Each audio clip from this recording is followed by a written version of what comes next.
Hi ಎಲ್ರಿಗೂ ನಮಸ್ಕಾರ. S A healthy cook ಚಾನಲ್ಗೆ ಎಲ್ಲರಿಗೂ ಕೂಡ ಅದರದ್ದು ಸ್ವಾಗತ. ಅದೇ ಒಟ್ಕೇಸ್ ರೆಸಿಪಿ ಮಾತ್ರ ಬೇರೆ ನೋಡಿ.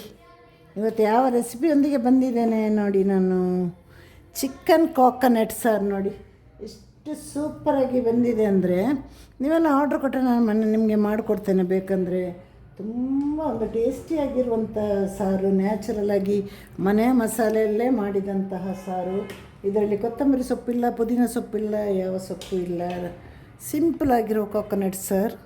ಹಾಗೆ ಬನ್ನಿ ನೋಡ್ಕೊಂಡು ಬರುವ, ಸುಲಭವಾಗಿ ಹೇಗೆ ಮಾಡೋದಂತ ತೋರಿಸ್ಕೊಡ್ತೇನೆ ನಾನು. ಚಿಕನ್ ಕೋಕೋನಟ್ ಸಾರಿಗೆ ಇಲ್ಲಿ 1 ಕಿಲೋ ಟೆಂಡರ್ ಚಿಕನ್ ತಗೊಂಡಿದ್ದು. ನಾವು ಟೆಂಡರ್ ಚಿಕನ್ ಜಾಸ್ತಿ ಯಾಕೆ ತರೋದಂದರೆ ನೋಡಿ, ಇದರಲ್ಲಿ ಫ್ಯಾಟ್ ಬಹಳ ಕಮ್ಮಿ, ಫ್ಯಾಟ್ ಇಲ್ಲ, ಕಮ್ಮಿ ಅಂತಲ್ಲ, ಇದು ಸ್ಕಿನ್ ತಂದಿದ್ದೇವೆ. ಈಗ ಇದಕ್ಕೆ ಹಾಕುವ ಮಸಾಲೆಯನ್ನೆಲ್ಲ ಹೇಳ್ಕೊಡ್ತೇನೆ ನಾನು. ಮೊದಲು ತೊಳೆದು ಒಂದು ಅರ್ಧ ಸ್ಪೂನು 3/4 ಸ್ಪೂನಷ್ಟು ಅರಿಶಿನ ಬೆರೆಸಿಡುವ. ಇದು ತೊಳೆದಿಟ್ಟ ಚಿಕನಿಗೆ ಒಂದು 3/4 ಸ್ಪೂನಷ್ಟು ಅರಿಶಿನ ಪುಡಿ ಹಾಕುವ. ಇದು ಬಹಳ ಸ್ಟ್ರಾಂಗ್ ಅರಿಶಿನ ಪುಡಿ ನೋಡಿ, ಇಲ್ಲಾಂದರೆ 1 ಸ್ಪೂನ್ ಹಾಕಬೇಕಾಗುತ್ತೆ. ಬಹಳ ಪ್ಯೂರ್ ಅರಿಶಿನ ಪುಡಿ ಇದು. ಈ ಥರ ಮಾಡಿ ಒಂದು 10 ನಿಮಿಷ ಹಾಗೆ ಇಷ್ಟರಲ್ಲಿ ನಾವು ಮಸಾಲೆ ಎಲ್ಲ ರೆಡಿ ಮಾಡಿ ಬರುವ.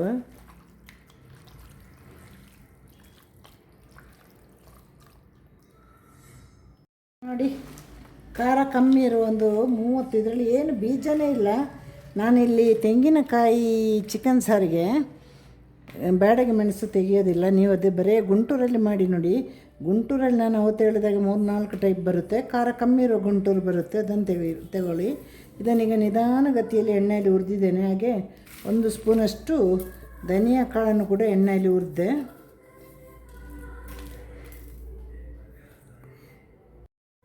ಈಗ ನಾಟಿ ಚಿಕನ್ ಆದರೆ ನಾವು ಮೊದಲು ಚಿಕನನ್ನು ಈ ಮೆಣಸಿನ ಮಸಾಲೆಯಲ್ಲಿ ಬೇಯಿಸಿ ನಂತರ ತೆಂಗಿನ ತುರಿ ಎಲ್ಲ ಫ್ರೈ ಮಾಡಿ ಹಾಗೆ ರುಬ್ಬಿ ಹಾಕೋದು. ಇವಾಗ ಟೆಂಡರ್ ಅಲ್ವಾ, ಕಣ್ಣು ಮುಚ್ಚೋದ್ರೊಳಗಡೆ ಬೇಯುತ್ತೆ. ಹಾಗೆ ಅದನ್ನೆಲ್ಲ ಒಟ್ಟಿಗೆ ಹಾಕಿ ಈಗ ನಾನು ರುಬ್ತಾ ಇದ್ದೇನೆ. ಈಗ ತೆಂಗಿನ ತುರಿಯನ್ನು ಫ್ರೈ ಮಾಡ್ಕೊಂಡು ಬರ್ತೇನೆ. ತೆಂಗಿನ ತುರಿ ಮತ್ತು ಈರುಳ್ಳಿ ಇದು ಎರಡನ್ನು ಒಂದು ಸ್ವಲ್ಪ ರೆಡ್ ಆಗೋ ತನಕ ಎಣ್ಣೆ ಒಂಚೂರು ಹಾಕಿ ಫ್ರೈ ಮಾಡಬೇಕು. ಈಗ ಒಂದು ದೊಡ್ಡ ತೆಂಗಿನಕಾಯಿಯ 3/4 ಭಾಗದಷ್ಟು ತುರಿದು ಅದನ್ನು ಸ್ವಲ್ಪ ಎಣ್ಣೆ ಹಾಕಿ ಒಂದು ದೊಡ್ಡ ಈರುಳ್ಳಿ ಜೊತೆಗೆ ಫ್ರೈ ಮಾಡಿ ನೋಡಿ ಇದಕ್ಕೆ ಹಾಕಿದ್ದೇನೆ. ಎಲ್ಲ ಒಟ್ಟಿಗೆ ರುಬ್ಬುವ. ಈಗ ಒಂದೇ ಒಂದು ಹಿಡಿ ಉರಿಯದ ಹಸಿ ತೆಂಗಿನ ತುರಿ ಕೂಡ ಹಾಕ್ಕೊಳ್ಬೇಕು. ಅದು ತೆಂಗಿನಕಾಯಿಯ ಹಾಲು ಇರುತ್ತಲ್ವ, ನಾವು ಫ್ರೈ ಮಾಡಿದಾಗ ಹಾಲು ಹೊಟ್ಟೋಗುತ್ತೆ. ಹಾಗಾಗಿ ಸ್ವಲ್ಪ ಹಸಿ ತೆಂಗಿನಕಾಯಿ ಒಂದೇ ಒಂದು ನಮ್ಮ ಕೈಯಲ್ಲಿ ಒಂದು ಮುಷ್ಟಿ ಅಷ್ಟೇ ಹಾಕಿದರೆ ಸಾಕು. ಈಗ ತೆಂಗಿನಕಾಯಿ ಮಸಾಲೆ ಸಾರಿಗೆ ಸ್ವಲ್ಪ ಹುಣಸೆಹಣ್ಣು ಹಾಕೋದು, ನಾವು ಟೊಮೆಟೊಲ್ಲ ಹಾಕೋದಿಲ್ಲ. ಇದು ನೋಡಿ ಇಷ್ಟು ಹುಣಸೆಹಣ್ಣು ಹಾಕಬೇಕು. ಯಾಕಂದ್ರೆ ಸ್ವಲ್ಪ ಜಾಸ್ತಿ ಆಯಿತು ಅಂದರೆ ನೀವು ನೋಡಿ ಸಾರು ಮಾಡಿ ಅದರ ಟೇಸ್ಟೇ ಹೊಟ್ಟೋಗುತ್ತೆ. ತೀರಾ ಹಾಕಿಲ್ಲ ಅಂದರೂ ಕೂಡ ಟೇಸ್ಟ್ ಇರೋದಿಲ್ಲ. ಇಷ್ಟು ನೋಡಿ 1 ಕಿಲೋ ಚಿಕನ್ನಿಗೆ. ನಾಟಿ ಕೋಳಿಗೂ ಸಹ ನಾವು ಇದೇ ಮಸಾಲೆ ಹಾಕೋದು, ಮಾತ್ರ ಬ್ಯಾಡಗಿ ಒಂದು 4 ಹಾಕ್ತೇವೆ. ಮತ್ತು ಮೆಣಸಿನ ಮಸಾಲೆ, ತೆಂಗಿನಕಾಯಿ ಮಸಾಲೆ ಬೇರೆ ಬೇರೆ ರುಬ್ಬೋದು. ಅದೊಂದು ರೀತಿಯ ಬೇರೆ ಸಾರು. ಈರುಳ್ಳಿ ಎಲ್ಲ ಸುಡೋದು ನಾವು ಗ್ಯಾಸ್ ಮೇಲೆ, ಇದು ಬೇರೆ ಅದು ಬೇರೆ. ಅದನ್ನೊಂದು ಸಲ ತೋರಿಸ್ತೇನೆ, ನಾಟಿ ಕೋಳಿಯನ್ನು ಕೂಡ. ಈಗ ಚಿಕನ್ಗೆ ಮಸಾಲೆ ರುಬ್ಬಿದ್ದಾಯಿತು. ಒಂದು ಅರ್ಧ ದೊಡ್ಡ ಈರುಳ್ಳಿಯ ಒಂದು ಅರ್ಧ ಭಾಗದಷ್ಟು ನಾನು ಈರುಳ್ಳಿ ಸೇರಿಸ್ತಾ ಇದ್ದೇನೆ. ಈಗ ರುಬ್ಬಿದ ಮಸಾಲೆಯನ್ನು ಹಾಕುವ.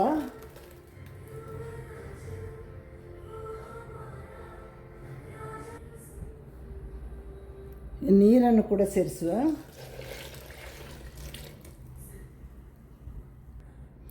ಈಗ ತೊಳೆದಿಟ್ಟ ಚಿಕನ್ ಹಾಕಬೇಕು.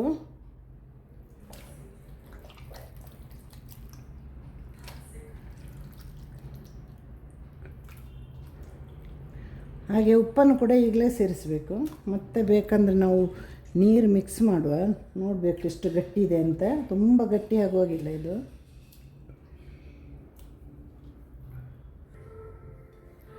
ನೋಡಿ ಇದು ತುಂಬ ಗಟ್ಟಿ ಆಯಿತು. ಮತ್ತು ಈಗ ಉಪ್ಪನ್ನು ಕೂಡ ಸೇರಿಸಬೇಕಲ್ವ. ಉಪ್ಪು ಒಂದು 1.5 ಸ್ಪೂನಿಂದ 2 ಸ್ಪೂನಷ್ಟು ಉಪ್ಪು ಹಾಕಬಹುದು. ನಾನಿಲ್ಲಿ ಚಿಕ್ಕ ಸ್ಪೂನಲ್ಲಿ 2/4 ಸ್ಪೂನ್ ಹಾಕಿದೆ. ಮತ್ತು ಸ್ವಲ್ಪ ನೀರು ಹಾಕ್ತಾಯಿದ್ದೇನೆ.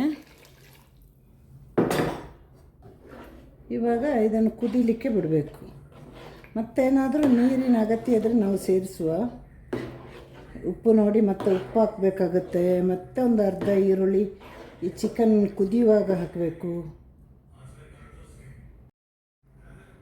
ಈಗ ಸಾರನ್ನು ಕುದಿಲಿಕ್ಕೆ ಇಟ್ಟಿದ್ದೇನೆ. ಇದರಲ್ಲೇ ಚಿಕನ್ ಬೇಯಬೇಕು.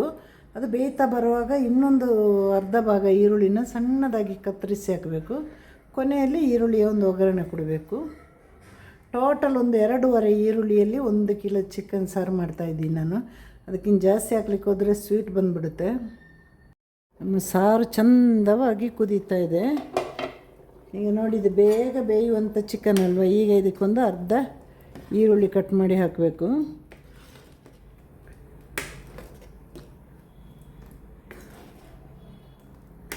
ಇನ್ನು ಕುದಿಬೇಕು, ಒಂದು 10 ನಿಮಿಷ ಕುದಿಬೇಕು. ಉಪ್ಪು ಒಂಚೂರು ಕಮ್ಮಿ ಇದೆ, ಸ್ವಲ್ಪ ಉಪ್ಪು ಹಾಕೋಣ. ಒಂದು 1/4 ಸ್ಪೂನ್ ಅಷ್ಟೇ ಹಾಕಿದೆ. ಹಾಗೆ ಒಂದು ಚಿಕ್ಕದಾಗಿ ಕಟ್ ಮಾಡಿದ ಈರುಳ್ಳಿ ಇದೆ, ಅದನ್ನು ಸ್ವಲ್ಪ ಹಾಕಿದೆ. ಒಂದು 1/4 ಭಾಗದಷ್ಟು ಹಾಕಿದೆ. 1/4 ಭಾಗ ಅಥವಾ ಅರ್ಧ ಭಾಗ ಅಷ್ಟೇ ಹಾಕಬೇಕು. ಸಾರು ಚೆನ್ನಾಗಿ ಕುದೀಲಿ. ಕೊನೆಯಲ್ಲಿ ನಾವೊಂದು 1/4 ಭಾಗ ಈರುಳ್ಳಿದ್ದು ಒಗ್ಗರಣೆ ಕೊಡಬೇಕು. ಈಗ ಚಿಕನ್ ಎಲ್ಲ ಬೆಂದಿದೆ. ಈಗ ಈರುಳ್ಳಿ ಫ್ರೈ ಆಗಿದೆ. ಹಾಗೆ ನಮ್ಮ ಈ ಸ್ಟವ್ನ ಕೂಡ ಆಫ್ ಮಾಡುವ. ಈಗ ಕೊನೆಯಲ್ಲಿ ಒಂದು ಒಗ್ಗರಣೆ ಕೊಡುವ.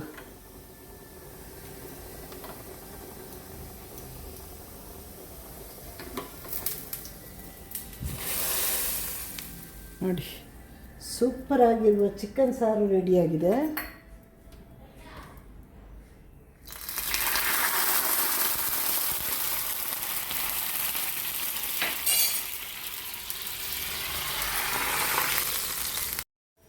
ಈಗ ನಮ್ಮ ಚಿಕನ್ ಕೋಕೋನಟ್ ಸಾರು ರೆಡಿಯಾಗಿದೆ. ಎಲ್ಲರೂ ಕೂಡ ಹೀಗೆ ಮನೆಯಲ್ಲಿ ಮಾಡಿ ನೋಡಿ. ಇದು ಕೋಳಿ ರೊಟ್ಟಿಗಂತೂ ಹೇಳೋದೇ ಬೇಡ, ಅಷ್ಟು ಚೆನ್ನಾಗಿರುತ್ತೆ. ಹಾಗೆ ಕುಚ್ಚಲಕ್ಕಿ ಗಂಜಿಗೂ, ಅನ್ನಕ್ಕೆ, ವೈಟ್ ರೈಸ್, ಚಪಾತಿ, ರೊಟ್ಟಿ, ನೀರು ದೋಸೆ, ಊಟ ದೋಸೆ ಎಲ್ಲದಕ್ಕೂ ಸೂಪರಾಗಿರುವ ಸಾರು. ನಾನು ಮುಂದೆ ಈ ಥರ ಅಡುಗೆ ಮಾಡಿ ಈ ಥರ ಎಲ್ಲ ಸ್ವಲ್ಪ ಬೇಕಾದವರಿಗೆ ಅಡುಗೆ ಮಾಡಿ ಕೊಡಬೇಕು ಅಂತೆಲ್ಲ ಪ್ಲ್ಯಾನ್ ಇದೆ. ನೋಡಬೇಕು ಹೇಗಾಗುತ್ತೆ ಅಂತ. ಎಲ್ಲರೂ ಈ ಸಾರನ್ನು ಮನೆಯಲ್ಲಿ ಮಾಡಿ ನೋಡಿ, ಮಕ್ಕಳಿಗೆಲ್ಲ ಕೊಡಿ. ಈ ಥರ ಖಾರ ಕಮ್ಮಿ ಇರೋ ಮೆಣಸಿನಕಾಯಿ ಹಾಕಿ. ಹಾಗೆ ನನ್ನ ಚಾನಲಿಗೆ ಲೈಕ್ ಮಾಡಿ, ಕಮೆಂಟ್ ಮಾಡಿ, ಸಬ್ಸ್ಕ್ರೈಬ್ ಮಾಡಿ, ಸಪೋರ್ಟ್ ಮಾಡಿ. ನನ್ನ ಚಾನಲ್ಗೆ ವ್ಯೂಸ್ ಕೊಡಿ. ಮತ್ತಷ್ಟು ಒಳ್ಳೆಯ ಅಡುಗೆಯೊಂದಿಗೆ ಬರ್ತೀನಿ. ಎಲ್ಲ ನ್ಯಾಚುರಲ್ ಹೆಲ್ತಿ ಅಡುಗೆ ಅಲ್ವಾ. ನಂದು ಎಲ್ರಿಗೂ tata bye. See you, take care.